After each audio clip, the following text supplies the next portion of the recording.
घोर कलयुग का ये समय है। ऐसे समय में मन इंद्रियां बड़ी जोरों पे हैं। वो इंद्रियां जो आत्मा का साथ देना बनता था, आज मन के अधीन है, मन की गुलाम हो चुकी हैं।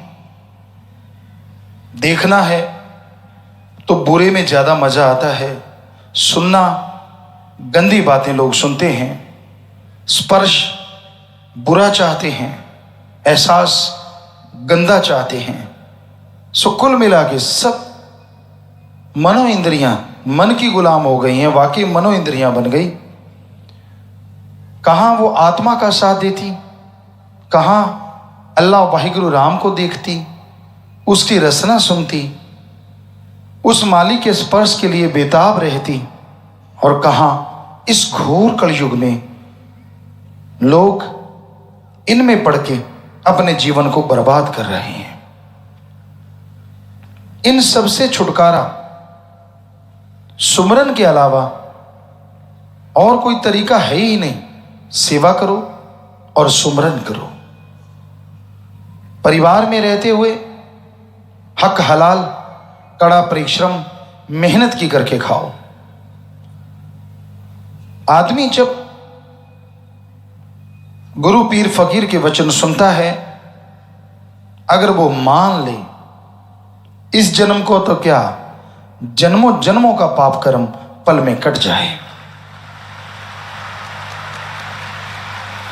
गुरु फकीर अपने लिए नहीं कहते कि बेटा मेरे आके पाँव दबा, मेरे सिर पे मालिश कर, मेरे को घी दूध मेवे लाके दे। ऐसा नहीं कहता गुरु। गुरु कहता है बेटा राम का नाम जप। परमात्मा अल्लाह वाहिगुरु की बनाई सृष्टि से निस्वार्थ भावना से प्यार किया कर। ठगी बेईमानी भ्रष्टाचार छोड़ के हक हलाल दशा नवादी किर्त कड़ा परिश्रम करके खाया कर। कोई फकीर के वचनों को मान गया तो पहाड़ जैसे कर्म रोग कंकर में बदलने शुरू हो जाते हैं।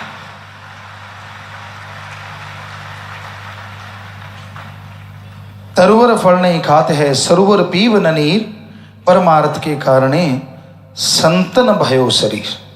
तरुवर सरोवर पेड़ पौधे जो होते हैं वो कभी खुद के लिए फल नहीं खाते। आप कहीं देख लीजिए, उनके जो फ्रूट है या तो पक्षियों के काम आता है, या इंसानों के काम आता है, या पशुओं के काम आता है। तरुवर फल नहीं खाते हैं, वो फल नहीं खाता। सरोवर कभी पानी खुद नहीं पीता, वो दूसरों को देता है। उसी तरह संत पीर फकीर इस दुनिया में सबका भला करने आते हैं, सबका फायदा करने आते हैं।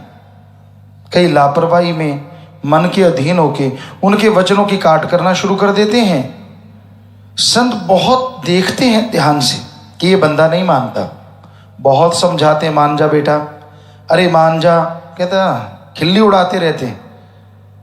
और जब आके पड़ती है ना मार सिर पे, उसकी बेआवाज तलवार जब पटाख से पड़ती है, फिर चिल्लाता है। दोष फिर भी गुरु को देना है, भगवान को। मैं तो इतनी सेवा करता था, क्योंकि आदमी अपनी ईगो नहीं छोड़ता। फिर भी नहीं मानेगा कि मैंने गलत कर्म किए हैं, मैंने पीर फकीर की बात को माना नहीं, मैं गलत कर्म करता रहा, फिर भी कहेगा ना, क्योंकि लोगों की निगाह में तो भक्त होता है ना।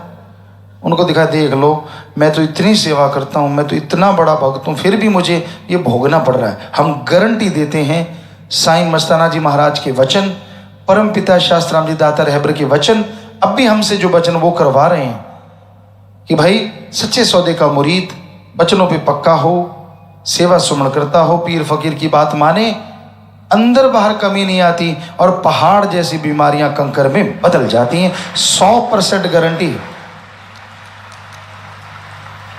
कोई भी ऐसी समस्याओं से जूझ रहे हैं तो वो वचन काट करने की वजह से अपने कर्मों का बोझ उठा रहे। वो बद्दुआ नहीं है कि पीर फकीर ने बात कही, परमात्मा के वचन सुनाए। फकीरों की तो बात होती, वचन तो भगवान के होते हैं। तो उसकी बात सुनाई, उसका मतलब अगर आपने मान ली, जो आपके भयानक कर्म आने वाले हैं वो कट जाएंगे। अगर नहीं मानी तो कर्मों को भोगना पड़ेगा, सीधी सी बात। इसमें पीर फकीरों की बद्दुआ या शराफ नहीं होता, वो आप अपने कर्मों का बोझ खुद उठाते हैं। तो पहले क्यों नहीं मानते भाई? संत तो रोज जो रोजाना यहाँ मजलिस से सुनते हैं, वो लगभग हमें लगता महीने में 10-15 बार तो सुनते ही होंगे। हम ऐसी चर्चा करते हैं, मान जाओ भाई, छोड़ दो बुरे कर्म, छोड़ दो बुरे कर्म। कईयों को तो ये हो जाते हैं, पिताजी रोज ही क्यों बोलते हैं? क्योंकि ज़्यादातर लोग ढीठ हुए बैठे हैं, वो रोज सुनते हैं, इधर से सुना, इधर से नहीं, इधर से वापस कर देते हैं, अंदर तो जाने ही नहीं देते। यहाँ से सुना, यहीं से फूंक मार देते, चल बाहर। इसलिए वो बातें बार बार कहते हैं कि इनको अंदर ले जाओ, अंदर बसा लो, ताकि आपके भयानक पाप कर्म आपको भोगने ना पड़े।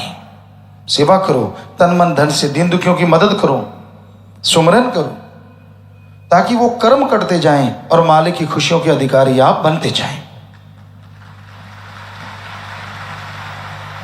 तो संत तो वचन करते हैं, कई नहीं मानते, बुरे कर्म करते रहते हैं। नए युग की बात करें, नए युग आधुनिक, बड़ी सुविधाएं हैं। अब नेट आ गया, कई बार उस पर देखते हैं क्या है, बहुत सर्च, तो उसमें बहुत अच्छी चीज़ें हैं। आप घर बैठे दुनिया में कुछ भी ढूंढ सकते हैं, कौन कहाँ क्या है, कैसा है, आपको ज़रूरत पड़े कौन सी चीज़ चाहिए, उसका क्या रेट होगा, A to Z आप पता कर सकते हो, वो कहाँ मिलेगी, किधर मिलेगी। लेकिन कई ऐसे निकम्मे होते हैं, उससे गंदगी फरोलते रहते हैं। वो बैठे रहेंगे, कमरे बंद कर लिए या इधर उधर बंद कर लिया, लगे रहे उसी पे, लगे रहे उसी पे, गंदगी। कहाँ से परमात्मा का प्यार उमड़ेगा और कहाँ से खुशियाँ आएंगी? हम किसी का नाम नहीं लेंगे, पर्दा नहीं उठाते किसी का भी, लेकिन ऐसे लोग भी हैं जो भक्त की दिखावा और ऐसे कर्म करते। तो आधुनिक युग में आधुनिकता से फायदा लो, नुकसान ना करो अपना, अपने परिवार का, अपने बच्चों का। उसमें कोई गलत नहीं है, आप उसमें से कहीं से भी कुछ ढूंढ सकते हैं, कहीं दुनिया में बैठे आदमी से रूबरू हो सकते हैं, फेस टू फेस बात कर सकते हैं, ऐसा लगता है मिल लिए, और वाकई मिलने जैसा हो जाता है। तो उसका दूसरा पहलू है गंदगी, तो उससे तो बचो। लेकिन उसमें भी कई लोग डूबे रहते हैं, उसमें खोए रहते हैं, पड़े रहते हैं बुरी तरह से। तो ये अपनी गंदगी को दूर करना जरूरी है। जो ऐसा करते हैं, खुशियां कहाँ से आएंगी? अपनी खुशियों पे कुठाराघात कर लेते हैं। तो भाई हमारा फर्ज बताना, एज ए फादर आप लोग कहते हैं, एज ए गुरु कहते हैं, as a Baba, as a कुछ भी, क्योंकि हमारा काम, बेपरवाह जी ने नाम संत रखा, तो हमारा संतों का फर्ज होता है कि सारी दुनिया को आगाह करें, बुरे कामों से परहेज करें और अच्छे कामों पे चलना सिखाएं। कौन कितना मानता है, कौन कितना अमल करता है, ये मर्जी का मालिक है हर आदमी। तो दुख जब आते हैं फिर तब ना तिल मिलाया करो, तब तो फिर दोष सारा गुरु को, सारा दोष भगवान को, अपने कर्म तो याद ही नहीं रहते। सच बताइए, कभी आपने किसी को देखा है ये कहते हुए, यार मैं चाहे सेवा करता था, नाम जपता था, पर बुरे कर्म भी बराबर ही करता था, इस वजह से मैं दुखी हूं?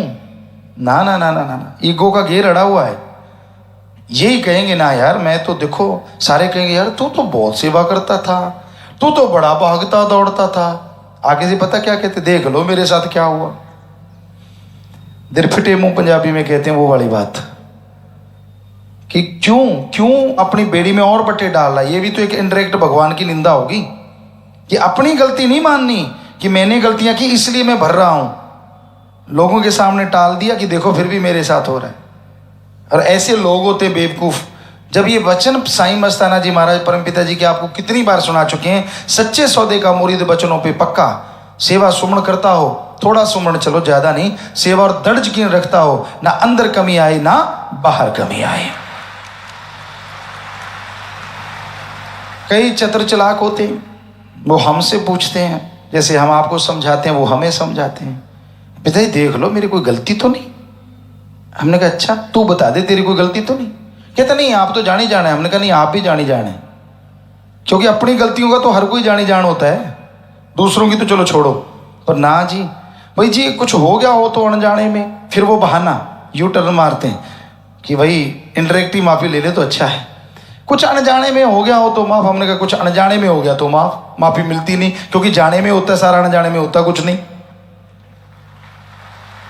तो तू, वो कहते ना, तू पात पात में डाल डाल, तू डाल डाल में पात पात। तो बेपरवाह जी, तो भगवान तो हर जगह हर किसी को देख रहा है, लोग उसको भी बुद्धू बनाने चलते हैं, ये है वो है। तो भाई हमारा तो हाथ जोड़ के प्रार्थना है कि छोड़ दो बुरे कर्म, और जब भोगना पड़ेगा ना फिर मत चिल्लाना कि आपने जो बुरे कर्म नहीं किए, फिर कहीं सफाइयाँ मत देना कि नहीं मैं तो बिल्कुल कभी गलती करता ही नहीं जी, मैं तो, या फिर कई गलतियाँ, मैं तो गलती का पुतला हूँ। पुतले में कौन सी गलतियाँ वो तो बता। बहाने से निकलना हर आदमी जानता है, हम तो जी गलतियों के पुतले हैं। ये किसने कहा भाई? किस ग्रंथ में लिखा हुआ है कि गलतियों का पुतला है? ऐसा तो कुछ नहीं, बल्कि ये लिखा हुआ है आदमी तो खुद मुख्तियार है, गलतियों का पुतला तो है ही नहीं, खुद मुख्तियार है। वो चाहे तो इस मृत्यु लोक में भगवान परमात्मा वाहिगुरु को सामने प्रकट कर सकता है। ऐसा परमात्मा ने ताकत दे रखी है, ऐसी हिम्मत दे रखी है। ये तो हमने पढ़ा, ये तो नहीं पढ़ा कि आदमी गलतियों का पुतला। गलती हो जाती है, ये मानी बात, पर उसको फिर सही तरीके से साथ संगत में मुआफ़ी ले, क्षमा मांगे उस वाहिगुरु राम अल्लाह से, तो मुआफ़ी भी मिल जाती है और खुशियाँ भी आनी शुरू हो जाती हैं। पर क्यों किंतु परंतु सौदा नहीं चलेगा। तो भाई हमारा तो आपसे हाथ जोड़ के प्रार्थना ही कर सकते हैं, किसी को बुरा नहीं कह सकते, किसी को गलत नहीं कहते, कि भाई वचनों पे अमल किया करो, वचन सुन के माना करो, तो मालिक की रहमत होती है। कई मजलिस ही नहीं सुनते, सत्संग नहीं सुनते, उनको तो नहीं, हम तो अपनी ड्यूटी दे रहे हैं, और ड्यूटी छोड़ के हमने उनको रातों को घूमते देखा, दिन को कहीं ना कहीं बिना वजह इधर उधर दौड़ते देखा, तो क्या सत्संग के टाइम ही ड्यूटी याद आती है?